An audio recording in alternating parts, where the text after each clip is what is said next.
वर्धमान स्वामी के शासन में हम सभी विराजते और उनकी यह पावन पीयूष देशना हम सभी के लिए परम उपकारी।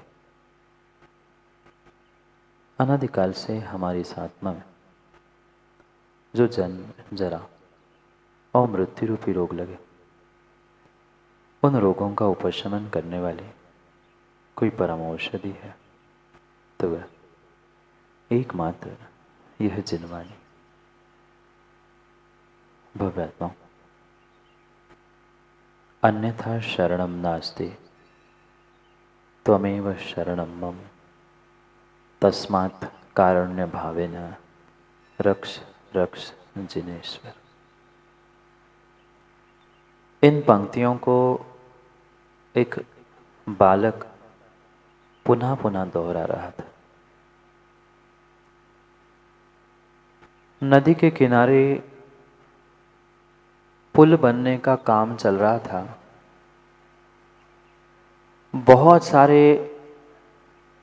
सारे व्यक्ति वहां पर खड़े थे और नदी के किनारे उस एक पत्थर पर बैठे बैठे पुनः पुनः अपने प्रभु के चरणों पर दृष्टि रखते हुए प्रभु की शरण प्राप्त करने का, प्रभु की शरण को स्मरण करने का प्रयास वह बालक कर रहा था।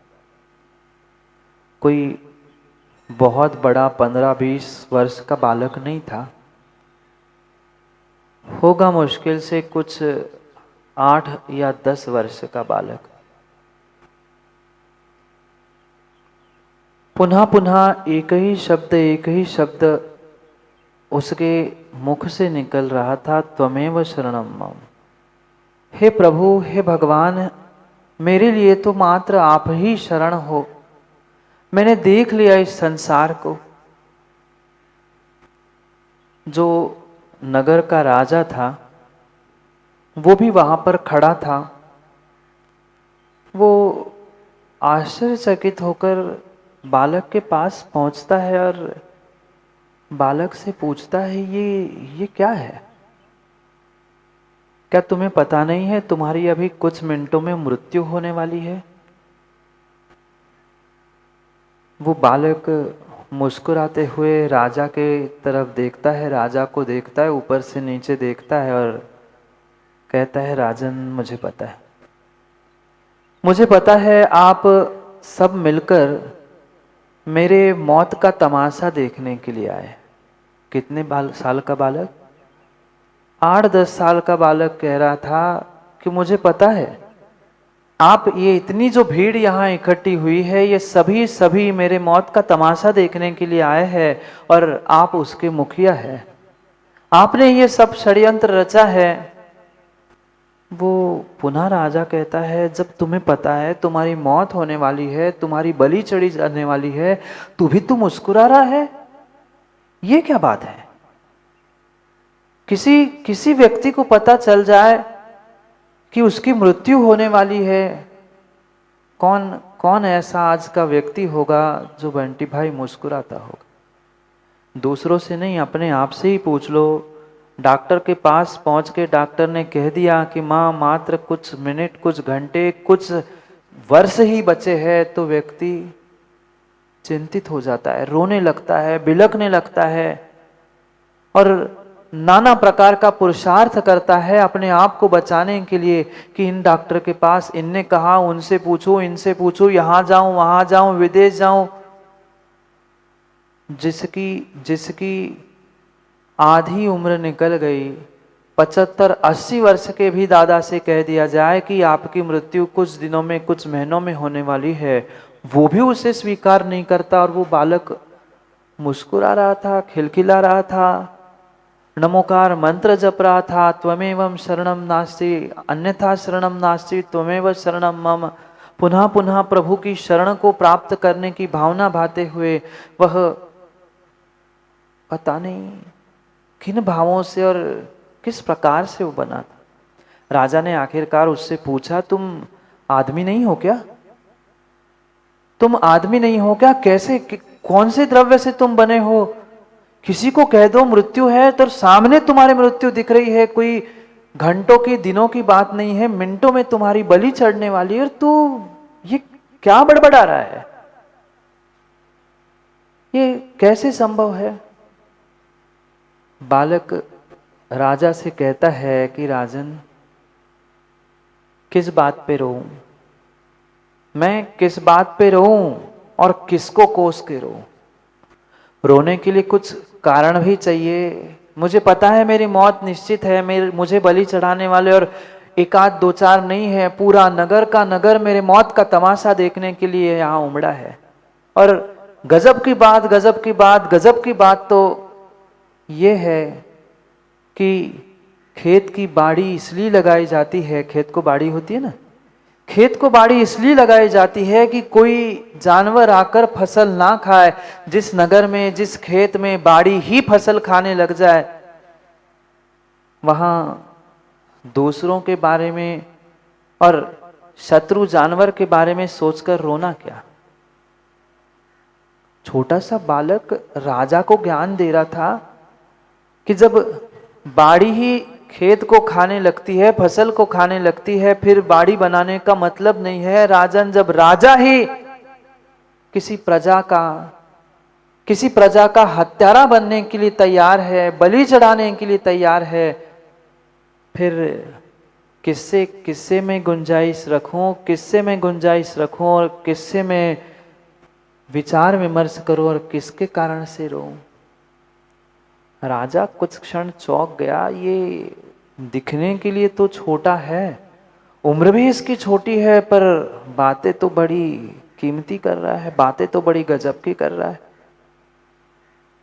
वो बालक पुनः कहता है, जब कोई शरण नहीं मिलती, कोई सुरक्षा नहीं होती, तो मैंने यही सुना था बचपन से कि जो घर का मुखिया है, नगर का मुखिया है, उसकी शरण बालकों को होती है, उसकी शरण प्रजा को होती है, उसकी शरण घर परिवार को होती है। पर मेरे साथ तो बहुत बड़ा अन्याय होने जा रहा है। पर रोके मैं बताऊं किसको? रोके मैं बताऊं किसको? आपने ही पूरा यह षड्यंत्र रचा है। घटना ऐसी हुई थी, एक नगर था, नदी के किनारे नगर था, और जो कुछ भी नगर के लिए सामग्री आती थी वह नदी के उस पार से आती थी। बहुत मेहनत, बहुत पुरुषार्थ करते हुए नदी पार करके आना पड़ता था। बरसात के समय में तो बाढ़ आ जाती थी, पानी इतना हो जाता था कि नदी कोई ना इधर से उधर जा सकता था, ना उधर से इधर आ पाता। इसलिए राजा ने निर्णय किया था कि एक पुल बनाया जाए, एक ब्रिज बनाया जाए, जो बरसात के समय में किसी प्रकार से वह यातायात के लिए व्यवधान ना बने। और निर्णय करके कई महीने, कई वर्ष बीत गए थे। राजा अविरल पुरुषार्थ करता था, पर कुछ दिन, कुछ घंटे ही वह पुल बन के खड़ा होता था, और जैसे ही पुल बनता था ढह जाता था, बह जाता था। नाना प्रकार से उन्होंने प्रयास किया कि क्या ऐसा हो जाए, क्या ऐसा करे कि जिससे ये पुल सुरक्षित रहे, मेरे प्रजाजन, मेरी अर्थव्यवस्था सब सुचारू रूप से चले। सब प्रयास करने के बाद हताश होने वाला, ऐसा कहते हैं ना, मरता क्या नहीं करता, मरता क्या नहीं करता। राजा भी उदास होकर उसने ऐसा पुरुषार्थ सोचा जो उसके कान में आकर किसी एक व्यक्ति ने कह दिया। क्योंकि सब पुरुषार्थ हो चुका था, उसे कोई सॉल्यूशन मिल नहीं रहा था। जो व्यक्ति ने अंतिम उपाय उसे बताया कि जो उस नदी के देवता है, वहाँ के जो देवता है, कहीं ना कहीं वो आपसे रुष्ट है। क्या बताया? नदी के जो देवता है वहाँ, क्योंकि हर स्थान में देवी देवताओं का वास है, और उसने बताया कि वहाँ जो देवता है, शायद वहाँ के देवी देवता आपसे रुष्ट है, आप उन्हें प्रसन्न करने का प्रयास करो। राजा ने पूछा था कैसे प्रसन्न करें? उस व्यक्ति ने कहा था आप किसी पुरुष की बलि वहां पर चढ़ा दो। हो सकता है एक पुरुष की बलि चढ़ाने से पूरे नगर की सुरक्षा हो, यातायात सुधर जाए, सब व्यवस्थाएं बन जाए। राजा ने तो पहले खूब मना किया कि बलि तो बलि है, कोई इंसान हो, कौन अपनी बलि देना चाहेगा, और कौन कौन स्वेच्छा से मरना चाहेगा, और मरना चाहे भी तो पाप तो मुझे लगेगा मारने का। अब कान भरने वाले तो सैकड़ों होते हैं संसार में। उसने कहा एक को मार के तुम सैकड़ों को बचा रहे हैं, क्या फर्क पड़ता है, मार दो, चला दो बड़ी। अब राजा ने भी खूब विचार किया और पुनः पुनः पुनः पुनः पुनः पुनः कोई व्यक्ति कान खाने वाला मिल जाए, मन में नहीं भी हो तो धीरज भाई व्यक्ति को पाप करने के लिए प्रवृत्त होना ही पड़ता है। मन नहीं था, बिल्कुल धर्मात्मा था राजा, पर क्या करें, पुनः पुनः पुनः पुनः पुनः पुनः वही वही वही सुनते हुए उसने निर्णय कर लिया कि बलि चढ़ानी है। पर बलि, अपनी स्वयं की बलि कौन देगा, अपनी स्वयं की बलि कौन देगा। पुरुष त्रियंश होता तो बेचारा वो मुख है, कोई भी त्रियंश को पकड़ कर आओ उसकी बलि चढ़ाओ, पर त्रियंश को नहीं बलि चढ़ाना था, मनुष्य को, इंसान को बलि में चढ़ाना था। कौन आता सामने। उसने पुनः विचार करते हुए उसी व्यक्ति से पूछा कि भाई क्या किया जाए, क्या किया जाए।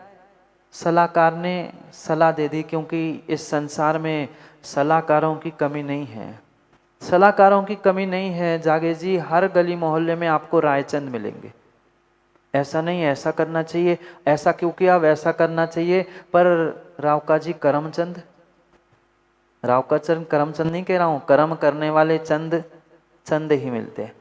रायचंद तो बहुत सैकड़ों मिलते हैं, ऐसा होना चाहिए था, वैसा होना चाहिए था, जब करने का समय आता है तो कोई नहीं मिलता। रायचंद जी ने राय दे दी कि काम करो, नगर में हम एक घोषणा कराते हैं, जो अपने बालक को इस बलि के लिए सुपुर्द करता है, उसको उस बालक के वजन का सोना बदले में मिलेगा।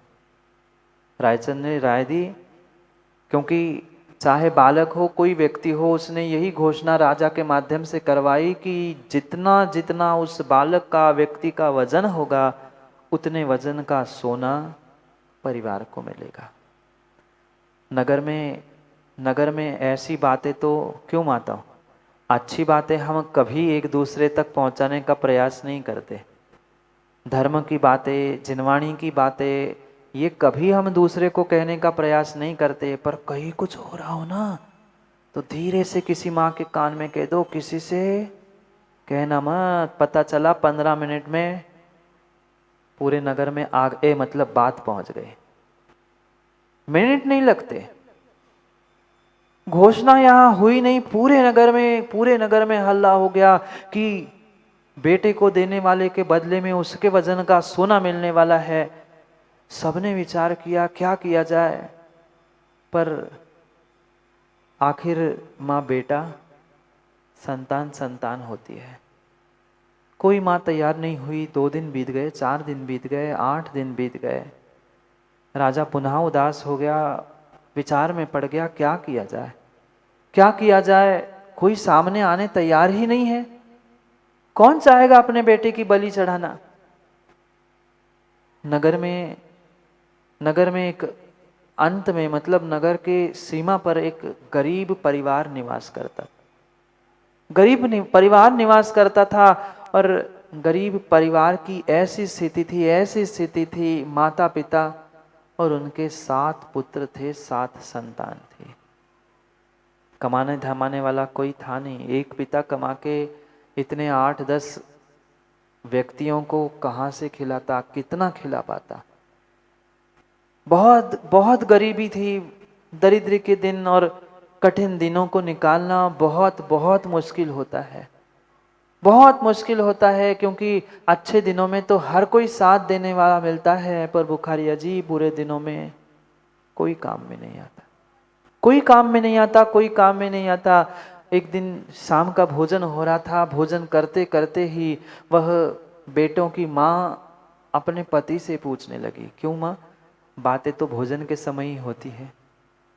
भोजन के समय में वो बात रखने लगी क्यों ना क्यों ना हम क्यों ना हम अपने अपने एक बेटे को जैसे ही पिता सुनता है और भोजन पे ही आग बबूला होकर चिल्लाता है, तुम्हें शर्म आ रही है? तुम क्या कह रही हो? जन्म क्यों दिया तुमने 7-7 बच्चों को? फिर वो पत्नी कहती आप पहले भोजन करो फिर अपन बात करते हैं। जैसे तैसे दिमाग गर्म था, जैसे तैसे उसने भोजन तो कर लिया। भोजन के बाद पुनः पुनः अकेले स्थान पर ले जाकर पत्नी उस पति से कहती आप समझो, हमारी जिंदगी की गरीबी हट जाएगी, एक बालक तो देना है। कौन कह रहा है? मां। कौन कह रहा है? एक माँ कह रही है अपने पति से, हम 7 बच्चों में से एक बच्चे को बलि चढ़ाने के लिए दे देंगे।